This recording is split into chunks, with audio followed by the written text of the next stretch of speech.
Before I get into tonight's story, I need to tell you about something that's been sitting in my drafts for a while now. If you've been with this channel for any length of time, you know we cover stories that were buried, quietly, deliberately. Stories that someone, somewhere, decided the public didn't need to hear.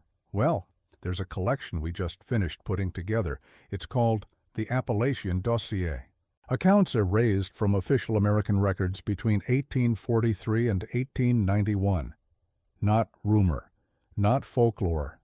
Documented cases, reports, testimonies, correspondence that were pulled from county archives and never reappeared. Some of them were easy to find once you knew where to look. Others took considerably longer. We put everything in the description of this video. There's also a pinned comment with a direct link. If you're the kind of person who ends up down this channel late at night, you're going to want to read it now. Let me tell you about a man named Gavrilo Vechinkin and what he heard in the birch forest. There's a specific kind of quiet that exists only in old-growth Russian forest, not silence. Silence is the absence of sound. This is something else. It's the presence of a waiting. Every forester who worked the Ural districts in the early years of the 20th century knew that feeling. They grew up with it. It was part of the job, the way mud was part of the job, or the cold, or the loneliness. You learned to carry it the same way you carried your axe. Most of them never talked about it directly. They talked around it. They'd say things like, "The forest is active tonight," or "The trees are restless." Older workers had their own vocabulary, phrases that didn't translate well, even from Russian to Russian, from the generation that first cut those roads through the Perm timber regions to the younger men who followed the rail lines in after the 1880s. Gavrilo Vechinkin was not a superstitious man. That detail matters. I want you to understand that before we go any further, because everything he recorded, and he did record it in 3 separate notebooks, with a consistency that is difficult to argue with. Everything he wrote comes from the perspective of a man who genuinely believed there was a rational explanation for what was happening to him. He just never found it. Gavrilo was born in the spring of 1868 in a village called Sorokino, which no longer exists. It was a small settlement along the Kama River, the kind of place that appeared on regional maps for about 40 years and then quietly vanished from them, absorbed into a larger administrative district after the revolution. The village itself was still standing when Gavrilo left it. Whether it survived the years that followed, no one I've spoken to has been able to confirm. He was the 3rd son of a postal inspector and a woman who had worked as a seamstress before her marriage. His father was a practical, methodical man who kept detailed records of his routes and prided himself on accuracy. His mother was quieter, in the way that some people are quiet not because they have nothing to say, but because they've learned to say things carefully. Gavrilo seemed to inherit something from both of them. He was precise. He was observant, and he knew how to wait.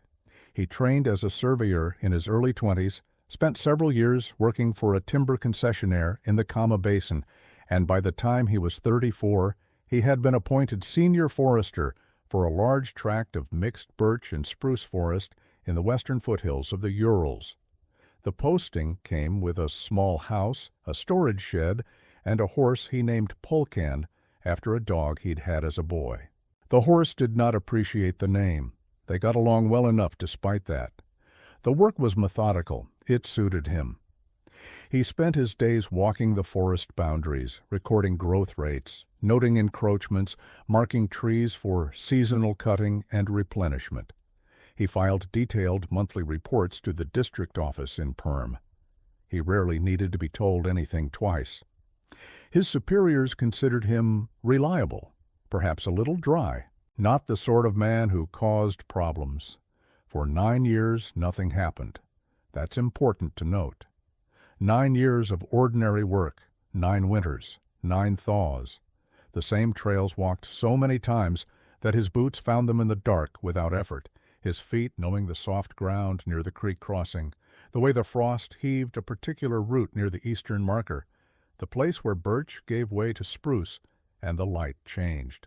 He knew that forest the way you know the inside of your own house, which is precisely what made 1912 so difficult for him to process.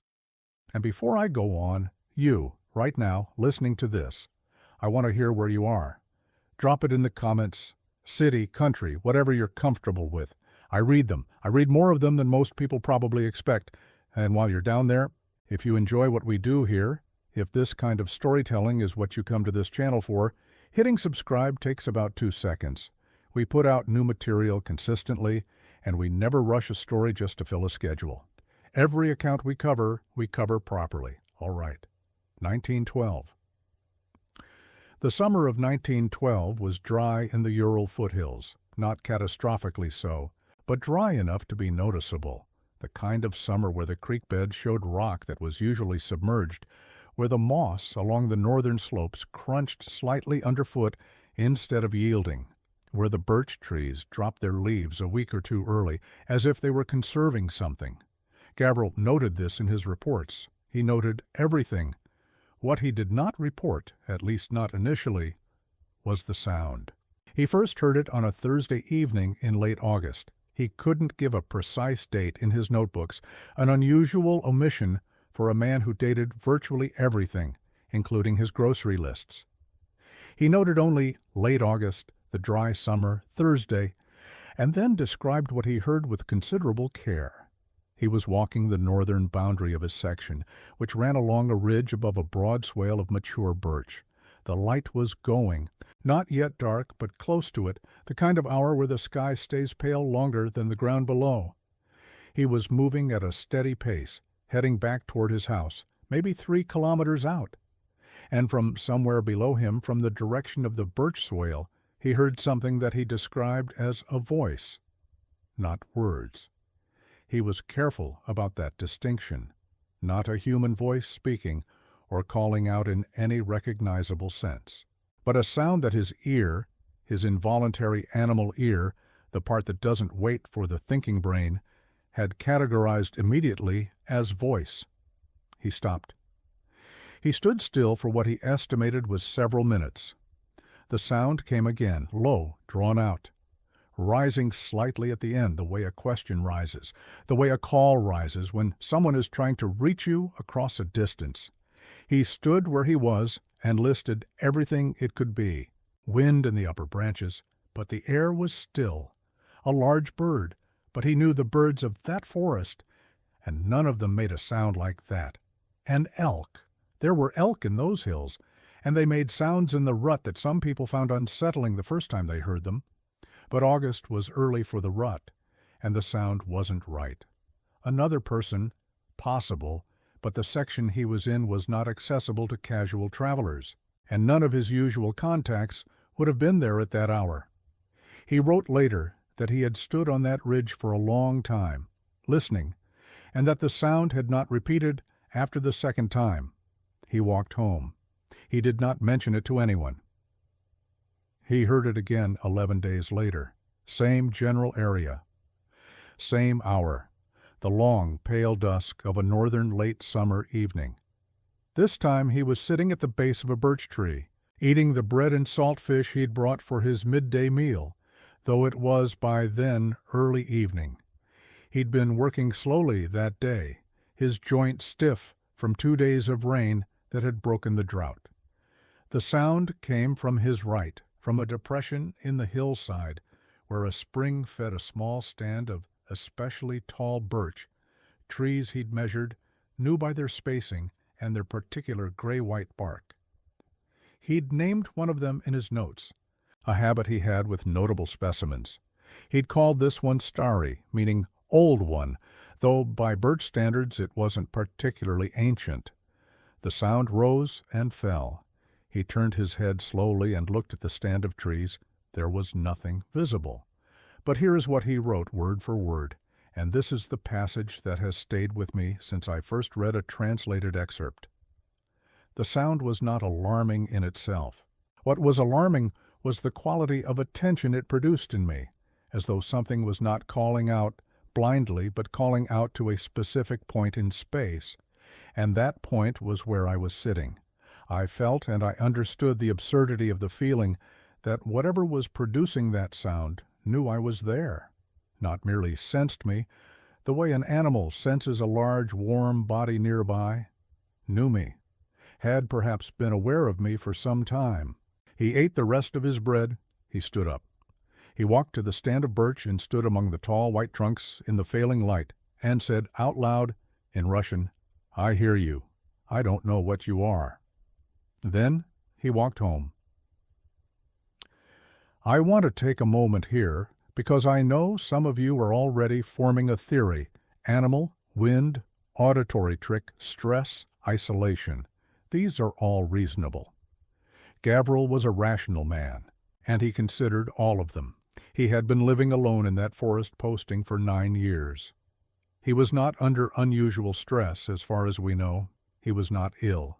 His reports from that period show no disruption to his work, no irregularity in his record-keeping. But I also want you to sit with what he wrote for a second. Whatever was producing that sound knew I was there, had perhaps been aware of me for some time. 9 years. He'd been walking those trails for 9 years, and whatever was in that swale, if something was in that swale, had had 9 years to notice him. I don't know what to do with that thought. I'm not sure he did either. September came in cold that year. The dry summer ended with 3 weeks of near-continuous rain, and the birch leaves, already ready to turn, went yellow and bronze almost overnight. By the middle of the month, the forest had changed, the green gone, the canopy thinning, the light coming through differently. You could see farther between the trunks. The shadows were different shadows. Gavrilo continued his rounds. He heard the sound 6 more times in September, always from the northern swale, always in the hour before dark or just after. Always that same quality, low, sustained, rising at the end. He began to document it with the same precision he brought to his tree surveys: date, time, approximate duration, wind direction and strength, cloud cover, temperature. He made a small map in the back of one notebook, marking the locations where he stood when he heard it, triangulating the direction. Every line he drew pointed back to the same quarter of the swale, to the stand of tall birch near the spring, near the tree he'd called Starry. In his October report to the district office, he included a brief note asking whether any other foresters in the region had reported unusual wildlife activity. The district supervisor wrote back, asking him to clarify what he meant by unusual. Gavrilo wrote back with a description of the sound. The supervisor wrote back recommending he set a trap in case there was an injured animal. He did not set a trap. Instead, on a clear afternoon in mid-October, the leaves mostly down now, the birch standing bare and pale against the gray sky, he went to the swale and sat down in the middle of it, his back against the trunk of Starry, and waited. He waited from mid-afternoon until the light was completely gone. He heard nothing. He wrote in his notebook, "It appears it will not call when I am already here." A man in our comments last month, and I read every comment, I mean that, a man asked why these stories always involve someone who goes looking for the thing that frightened them. It's a good question. The honest answer is because those are the only stories that have enough detail to tell. The people who heard something strange and ran and never went back, their stories end there. They become second-hand accounts, vague and unverifiable. The people who stayed and paid attention, they became the record. Gavrilo was a man who made records. It was the core of his professional identity. He wasn't going to leave a gap in his own documentation. But I also think there was something else at work. The sound wasn't threatening. He said that several times across his notebooks, that it didn't produce fear, not exactly. It produced, and here he struggled for words, a rare struggle for him, a feeling he compared to recognizing someone in a crowd at a distance, the certainty that you are seeing a specific person, the moment before you can confirm it. Not fear, he wrote, something older than fear. The winter of 1912 to 1913 was hard. Gavrilo spent most of it confined to the house and the surrounding trails, as was standard for the posting. The deep forest was inaccessible in heavy snow without skis, and he had work to do closer in. He took his meals alone, kept his stove burning, read the books he'd brought with him from Perma: history, natural science, a collection of letters by a botanist he admired.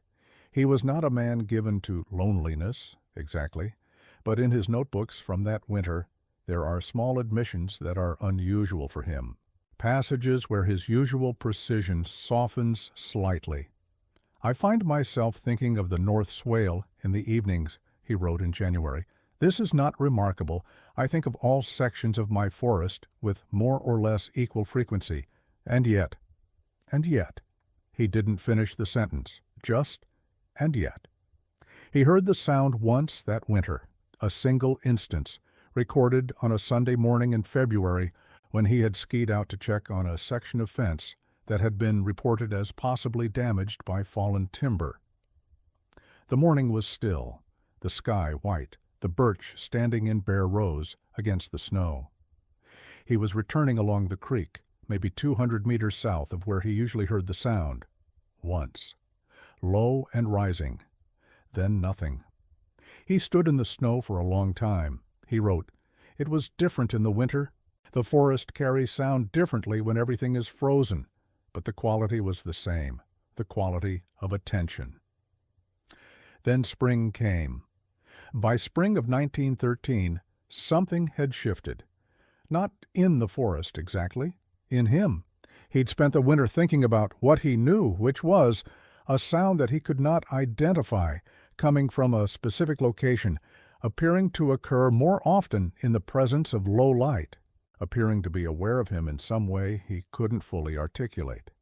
He'd also thought about what he didn't know, which was everything else. In April, as the snow retreated and the birch buds began to swell, he made a decision. He was going to be in the swale as much as possible, not to investigate in any dramatic sense, simply to be there, to be present, to give whatever was in that stand of birch the maximum opportunity to produce data. He adjusted his daily route so that the northern swale was always his midpoint. He extended his working hours on the northern boundary. He carried his notebooks and pencils and ate his midday meal in the swale when the weather allowed it. He waited. For 3 weeks, nothing. He had begun to wonder whether the previous year had been some form of unusual atmospheric phenomenon. Sound carrying from a distant valley, perhaps, in patterns that the particular dryness of the summer had enabled. It was the most reasonable explanation. He had written it out in 2 pages of one notebook and found it satisfying enough.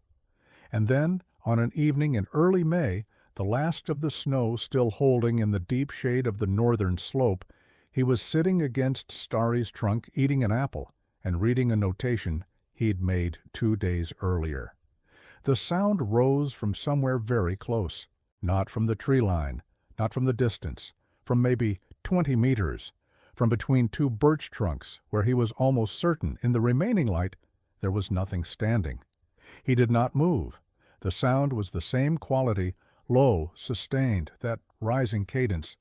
But closer, it was possible to hear something inside it that the distance had swallowed before, a variation, not random. The same phrase, more or less, with a slight alteration the 3rd time it repeated, the way a person might say the same word with different emphasis. He sat still and watched the space between the birch trunks.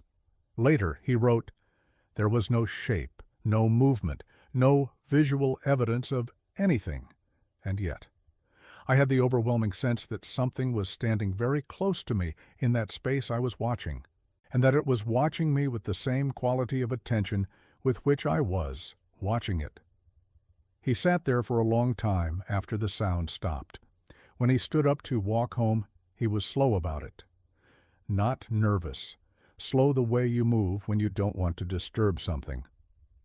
At the edge of the swale he turned and looked back at the birch stand. He wrote, I said again, "I hear you. I still don't know what you are." Then I walked home. I want to pause here and ask you something. Have you ever had a moment? And it doesn't have to be in a forest. It can be anywhere, in a house, on a street, in a place that felt suddenly different than it had a moment before, where you became absolutely certain that something was present that you could not see. Not a feeling of danger, necessarily. Just presence. A lot of people, when I ask this in real conversation, say yes.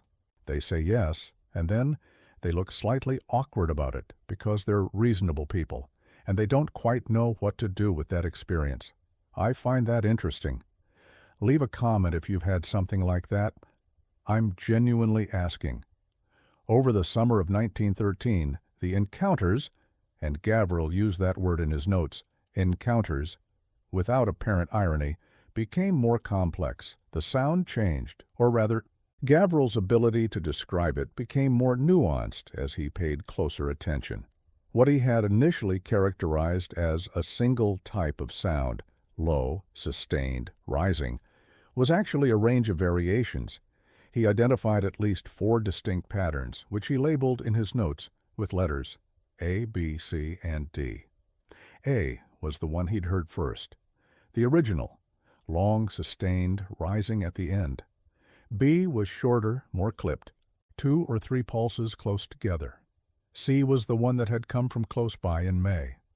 It was lower in pitch than the others and had an internal variation, that shift in emphasis he had noticed. D he heard only twice, and it was different enough that he initially doubted whether it came from the same source. It was higher, almost melodic. It occurred only once in daylight, very briefly, and once at what he estimated was close to midnight, when he'd gotten up to check a noise near his shed that turned out to be Polkan, the horse pulling at a loose board. He was walking back to the house at midnight, and he heard D from the direction of the forest. He stood in the yard in the dark for a long time. He wrote, "I could not determine whether D represents a different state of the source or a different source entirely. I am uncomfortable with both possibilities, but I am most uncomfortable with the second." In September of 1913, his sister came to visit. Her name was Nadezhda, and she was 4 years younger than Gavrilo, married to a telegraph operator in Perm, and she made the trip out to see him every year or two when her husband's schedule allowed. She was, by Gavrilo's description in his notebooks and by what we know of her from her own letters, some of which survived in a provincial archive, a practical woman, not given to imagination. She ran her household with the same quiet efficiency with which Gavrilo ran his forest section. She stayed for 10 days. On the second night of her visit, Gavrilo was showing her the northern boundary in the afternoon, explaining the growth patterns he'd been monitoring, the way the birch had responded to the dry summer the previous year. They were standing maybe 100 meters from the swale. She stopped mid-sentence in a conversation about whether she should bring him a new almanac from Perm. "What is that?" she said. Gavrilo said later that he had not heard anything himself at that moment, but Nadezhda had clearly heard something. She was turned toward the swale, her head slightly tilted, her expression not frightened but alert in a specific way. "I don't know," he said. She looked at him. "You knew exactly what I was asking about," she said. "You turned to look the moment I stopped speaking." He didn't answer that directly. They walked back to the house and ate dinner. Nadezhda didn't mention it again for 3 days, and then, on her 6th night there, she brought it up at the table. "I heard it again this afternoon," she said, "when I was walking near the creek. The same sound. It was coming from the north." Gavrilo set down his cup. "What did it sound like to you?" he asked. She thought about it. "Like someone calling out," she said, "from a long way away, but not quite that. More like someone calling out in a language where I didn't know the words. You knew the words maybe, but I didn't." Gavrilo wrote this down almost immediately after the conversation, he said. He could feel himself wanting to qualify it, to explain it away, and he didn't want to lose the raw form of it. A language where I didn't know the words You knew the words, maybe, but I didn't. He didn't say anything to Nadezhda about the year of encounters. He didn't want to distort her account with his own. She left after her 10 days. She wrote to him from Perm a week later, a normal letter about household matters, and at the end of it she added, "I keep thinking about that sound. I can't stop hearing it. I mean that literally. In the evenings before I sleep, I hear it again. It feels like remembering something." Now, here's where things become harder to hold on to, because everything up to this point, the sound, Gavril's encounters, even Nadezhda's visit, is documented with real names and real places in a way that can be at least partially verified. The forest section he managed corresponds to an administrative district that can be located. His district reports are referenced in a regional forestry compilation from 1923. What comes next is documented only in his notebooks, and those notebooks passed through several hands before they ended up where they are now.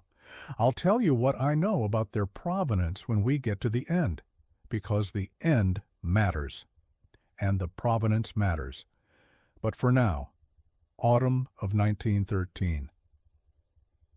October brought the cold early that year, as it had been slow the year before. Gavril felt the change, the way every person who lives outdoors feels seasonal change, as a shift in the weight of the air, a different quality to the morning light. The encounters had been frequent all summer. He'd filled half a notebook, and then in October, something new happened. He began to hear it at night, not every night, not on any predictable schedule, but enough, 4 times in the first 3 weeks of October, that he started keeping a candle lit near his bed and his notebook on the floor beside him, so he could write down what he heard without fully waking. The night sounds were different from the day sounds. They were fainter, partly because of the distance.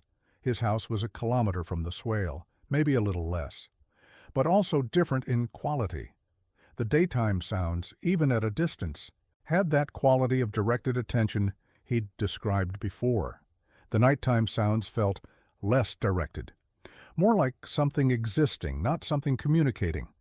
That was his word, existing. "The sound at night is not trying to reach me," he wrote. "It is simply there. The way a river is simply there. It does not need me to hear it, but I hear it." He started sleeping badly, not from fear. He was clear about that. But because once you've learned to hear something in the dark, it's very difficult to stop listening for it. By November, he had developed what he described as a new habit of attention, a perpetual slight alertness that he carried with him through the day. He noted that he was completing his work faster than before, not rushing, but moving with an efficiency that came from his mind being elsewhere, not troubled exactly, but occupied. "I am always partly in the swale," and he wrote, "even when I am here, at this table, writing these words. Some part of me is standing in the birch forest, listening." He spent the winter of 1913 to 1914 largely as he had spent the previous one, but differently. The same physical routine, but quieter internally. He read less. He wrote more. The notebooks from that winter are different in character from his earlier records, less precise in the naturalistic sense, fewer tree surveys, fewer wildlife notations, more reflective, more interested in questions that didn't have clean answers. "I have been in this forest for 10 years, he wrote in January. "I have walked every section of it in every season at every hour. I thought I knew what was here. I thought that was the point of the work. To know what was here, I'm no longer certain that was ever possible." In February, he wrote something that is, I think, the center of the whole account. He was describing a morning where he'd gone out in heavy snow to check a boundary marker and had stopped halfway out for no reason he could articulate. Just stopped walking, stood in the snow. "The forest was completely silent," he wrote, "which is to say, no wind, no bird, no movement in the branches, the kind of silence that usually accompanies a storm about to arrive. But the sky was clear, and into that silence came, very faintly, From the north, the sound. Sea, I think, though at that distance in snow I cannot be certain, and I understood standing there that it had been here before I arrived, that it will be here after I leave, that my 9 years and then 10 years of walking these boundaries had not made me the authority on this place that I had believed I was. Something had been here longer, was here more thoroughly, knew this ground in ways I would never know it. And for some reason I cannot explain, that thought was not frightening. It was simply true.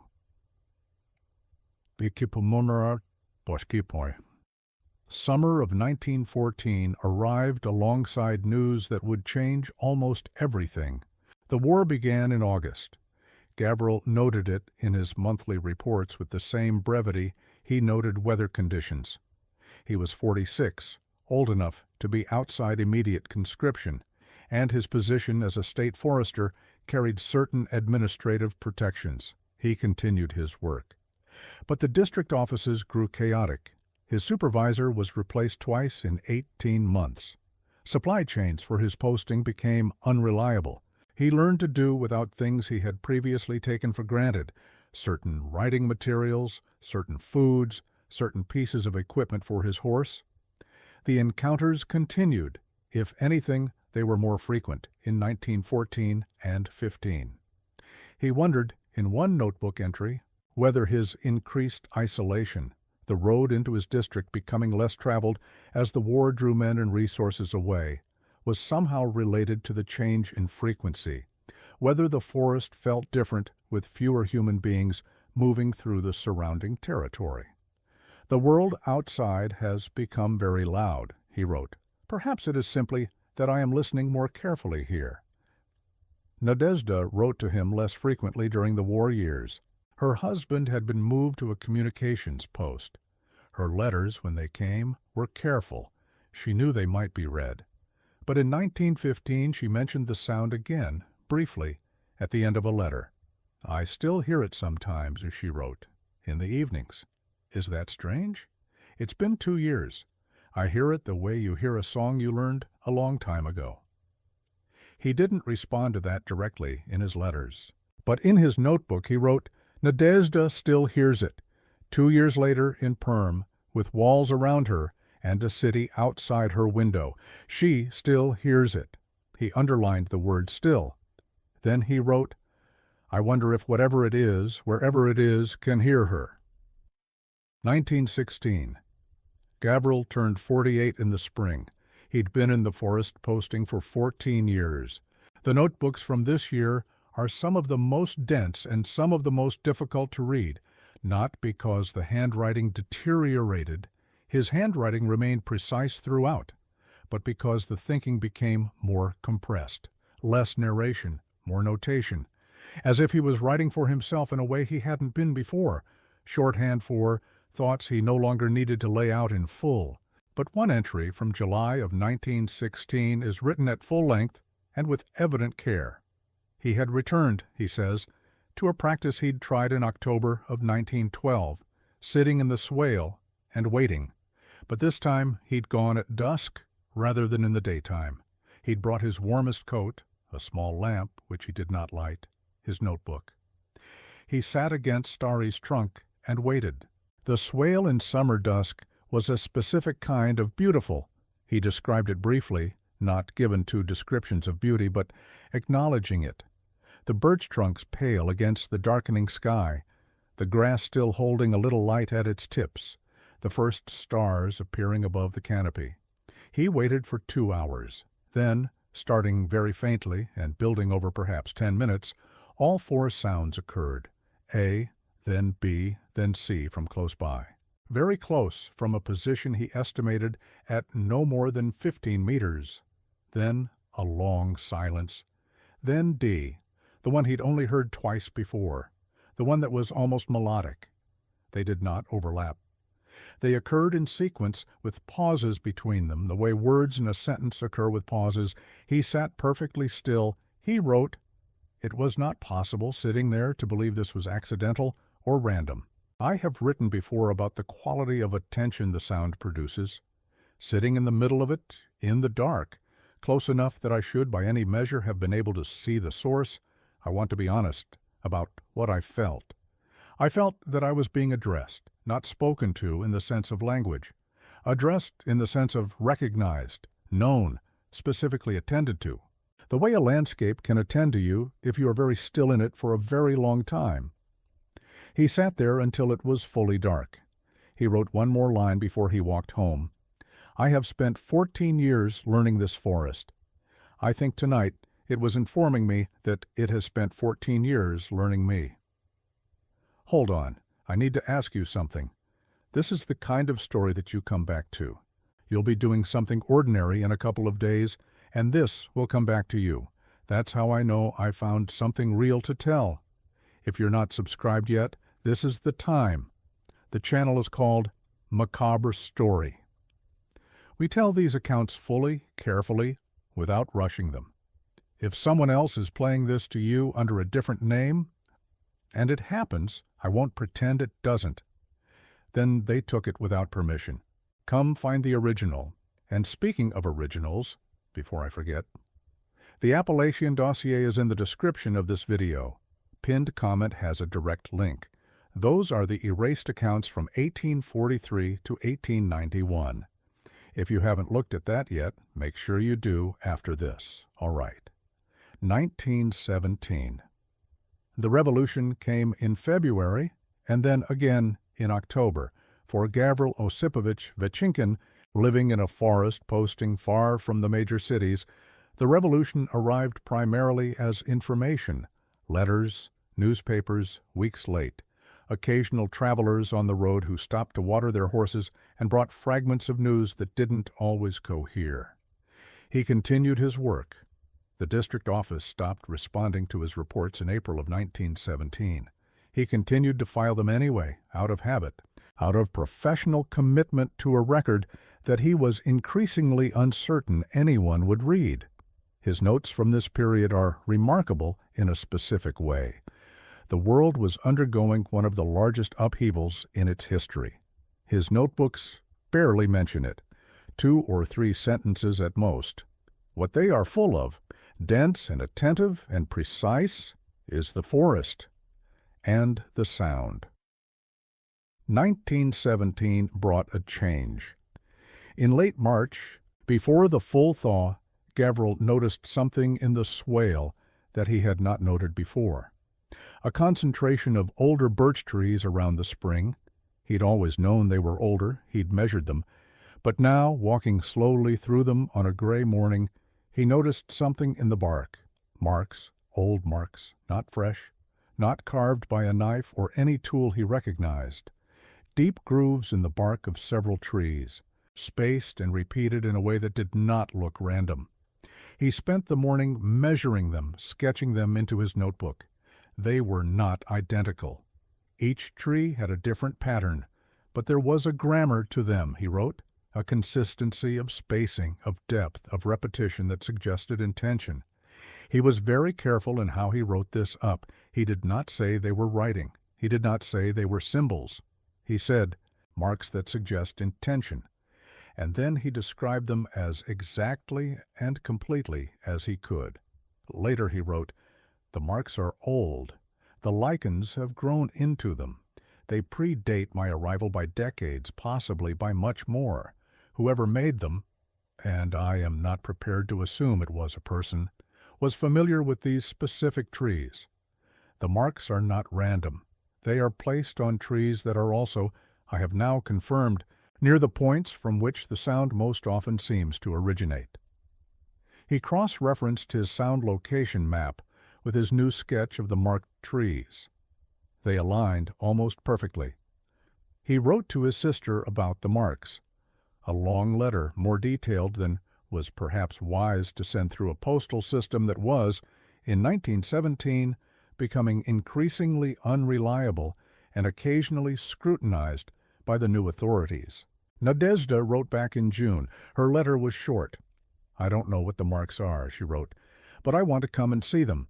I've been having dreams about the forest again, not frightening dreams. The kind where you are walking somewhere you know very well, except the light is different, and the things you expect to see in the distance are not there. I wake from them rested, which is strange to me. She wasn't able to come that summer. Travel had become complicated. She came in the summer of 1918 instead. By 1918, the country Gavril had been born in no longer existed in the form he'd known it. He had no clear understanding yet of what would replace it. The road to his posting was quieter than he'd ever known it. Fewer travelers, fewer horses, fewer carts.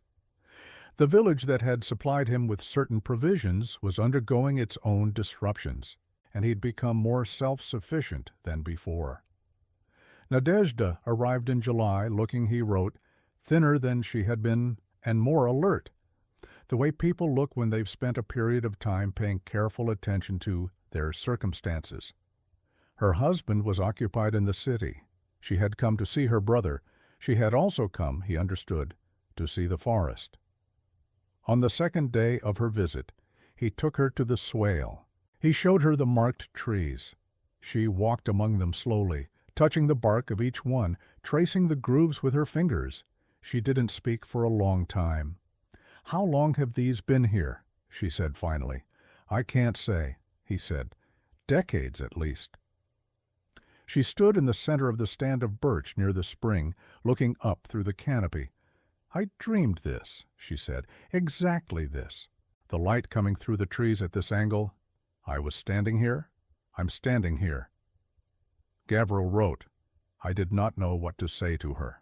I believed her completely, which was itself surprising to me, as I am not a person who generally believes in the significance of dreams." That evening, sitting outside his house in the long northern twilight, they heard the sound together for the first time. Both of them, clearly, simultaneously. He saw her head turn at the same moment his did. It lasted for perhaps a minute. When it stopped, neither of them spoke for a while. Then Nadezhda said, "It's familiar." Not, "I've heard it before." Not, "I recognize it from my visits." She said, "Familiar," as if it was a word that had been inside her for a long time, and she was only now finding the occasion to say it. "Yes," Gavril said. "How long have you been hearing it?" 6 years, he said. She turned and looked at him. 6 years, she said. "And you didn't tell me." "I didn't want to affect your account," he said. She looked back at the forest. "My account," she said quietly, to herself, more than to him.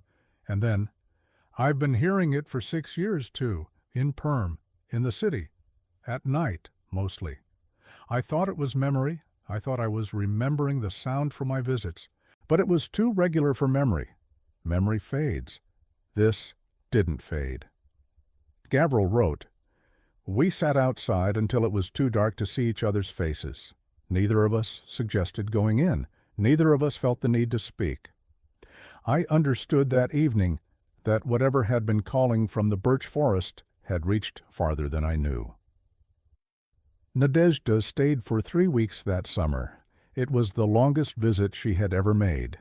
She walked the northern boundary with him every day. She was developing her own map of the sound. She had a good ear, trained on years of listening to the telegraph rhythms her husband worked with, and she quickly confirmed Gavril's 4 pattern types. But she also identified what she called a 5th, which Gavril had noted as a subtype of C. "It's not a subtype," she said. "It's distinct. Listen. The pause before the third element is longer. That's not variation. That's a different pattern." He listened. He conceded she was right. 5 patterns. He updated his notes. He wrote, "E, identified by Nadezhda. I had been hearing it for 2 years without recognizing it as distinct. This suggests my attention, however extended, has limits. There is presumably more in this forest than I have managed to perceive." Birchus. On her last night they sat in the swale after dark. They had brought a lantern which they did not light. The marks on the trees were visible even in the low light, the deep grooves catching shadow. They heard all 5 patterns at length, over more than an hour. Gavril wrote of that evening later, I have had very few experiences in my life that I would describe as larger than myself. I am a practical man. I have always been more comfortable with what can be measured. But sitting in the birch swale on that August night with my sister, both of us listening, both of us hearing the same thing, something that had been present in this forest long before either of us was born and would presumably be present long after. I felt very simply that I was in the presence of something I would never fully understand, and that this was not a problem to be solved. It was a condition to be inhabited. Nadezhda left the next morning. They embraced at the road. "Write me," she said. "I always do," he said. "About this," she said, "not just about the weather and the trees." He watched her walk down the road until the birch on either side closed behind her. He continued his work through 1918 and 1919. The new administration sent a new supervisor, a young man from Kazan, who was enthusiastic about Soviet forestry policy and who reviewed Gavril's accumulated reports with visible skepticism. The sound notations had continued to appear in Gavril's monthly reports. He had never stopped including them, filed under unidentified wildlife phenomena. And the new supervisor asked him at their first meeting what exactly he meant by this recurring notation. Gavrilo described the sound as plainly as possible. The supervisor listened and said it was almost certainly an owl. Gavrilo said he had considered that possibility. The supervisor said the notation should probably be removed from official reports, as it was not in keeping with the scientific materialist principles of the new Forestry Directorate. Gavrilo said he understood. He continued to note the sound in his personal notebooks. Liston 1920. He had been in the posting for 18 years. The forest section had grown, expanded by administrative redistribution following the war and the revolution. He had more ground to cover and less support than at any point in his tenure. He was 52 years old. His horse had died the previous winter and not been replaced. He walked more slowly than he once had. He noticed it without distress. His body had simply come to a different understanding with the landscape. He moved through the forest the way water moves through stone, not fighting, shaping. The encounters had become something he no longer fully distinguished from the rest of his experience. The sound was part of the forest, and the forest was part of his days, and his days were all of one piece. He wrote in May of that year, "I no longer feel that I am studying something foreign. I feel that I am in an ongoing and unresolved conversation with something that was here first and will be here last. The terms of the conversation are not mine to set. I show up. I listen. I walk where I have always walked. Whether that constitutes a response, I don't know. I think it may." In August, he found new marks on a tree he had never seen marked before, a young birch, maybe 30 years old, growing at the edge of the swale rather than the center. The marks were fresh, the wood beneath the bark still pale, not yet weathered. He stood and looked at the marks for a long time. They were the same grammar, the same spacing and depth, the same intentional quality. New. He wrote, "Someone or something is still making these marks. Whatever made the first ones, the old ones on the ancient trees, it is still here, still present, still, for lack of a better word, communicating. I have been here for 18 years, and I have walked past this young tree hundreds of times. The marks were not there. Now they are. Something left them between my last passage and this one." He did not add anything after that for several days. Then he added, "I left a mark of my own, on Starry's trunk, below the old marks, a small one. I am not sure what I intended by it. It felt correct." 1921. This is the last year the notebooks document. Not because Gavrilo died, but we didn't, at least not then. He was reassigned in late 1921 to a different district, a consequence of the post-revolutionary restructuring of the Forestry Administration. His posting in the birch forest was given to another warden. He had perhaps 2 months' notice. He spent those 2 months as he had spent his days for 19 years, walking the forest, keeping his records, listening. The sound was frequent that autumn, more frequent than it had been since the early years. He wondered about this, whether the forest knew, in whatever way it might know anything, that he was leaving. He wrote this with full awareness of how it sounded. "I am not someone who believes forests have feelings," he wrote. "I have never been that person. But I am someone who has spent 19 years paying very close attention to one forest, and I am telling you, documenting it here for whatever record this constitutes, that the frequency and character of what I have been hearing has changed in the week since I received notice of my reassignment. Whether that is coincidence, I cannot say. I have been a surveyor all my professional life. I understand that the mind finds patterns in noise, but I also understand that some patterns are in the noise, not imposed upon it." On his last full day in the posting, he rose before dawn. He went to the swale. He sat against Starry's trunk in the dark, in the cold October air, and waited for the light. The sound came while it was still dark, all 5 patterns, in the same sequence he'd heard on the August night 3 years earlier with Nadezhda. A, B, C, the long pause, then D, then E. He sat until the sun was well up. He did not write what he felt. There are 3 pages in the notebook. He had recently started a new one. 3 pages that are blank. He reached that point in the entry and left 3 pages empty. After the blank pages, he wrote, "I have said goodbye to places before. I know how it feels. This was different. I'm not sure goodbye is the right word for what I said. I'm not sure what word would be right." And then on the next line, I told it my name, my full name. I don't know why. It seemed like the correct thing to do, after 19 years. Gavrilo Osipovich Vachinkin. I said it out loud in the forest to whatever was listening, and then I walked away. Tros. The notebooks passed from Gavrilo to his sister Nadezhda sometime in the 1920s. The exact date is unclear. She kept them until her death in 1953. They went briefly to her husband's family, then to a nephew, then eventually through the kind of slow migrations that objects survive when no one quite knows what to do with them. They're now held by a private collector in St. Petersburg who became interested in early Soviet natural history documentation. He shared translated excerpts with a researcher in the 90s. Those excerpts circulated quietly in certain archives. I came across them 4 years ago. I've spent a long time deciding whether to tell this story and how.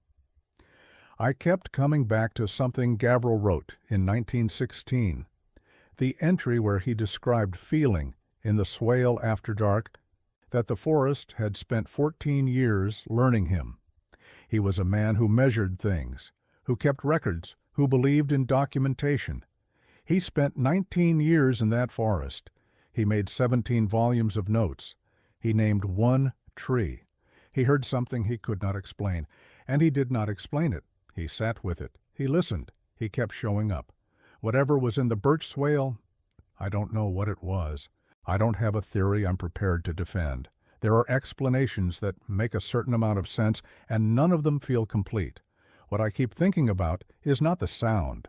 It's the marks on the trees, old ones and new ones, old grammar, new placement, something making them over decades, over a human lifetime, over generations.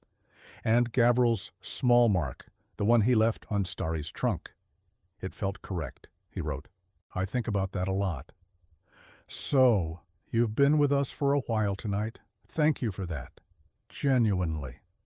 If something in this account stayed with you, a moment, a line, a detail, drop it in the comments. I read everything. And if you've spent time in Old Forest, Russian or otherwise, and you know that feeling Gavrilo kept trying to describe, the quality of waiting in the silence, tell me about it. Those conversations are some of the best ones that happen in this channel. One more thing before you go. If you arrived here tonight without knowing about the Appalachian dossier, there's a link in the description and a pinned comment below. It's a collection we put together of accounts that were removed from official American records between 1843 and 1891, not retellings, source material. What was written down by the people who were there before someone decided it shouldn't be part of the record. If you're the kind of person who listens to stories like this one until the end, you're exactly the kind of person who needs to read that. Stay close.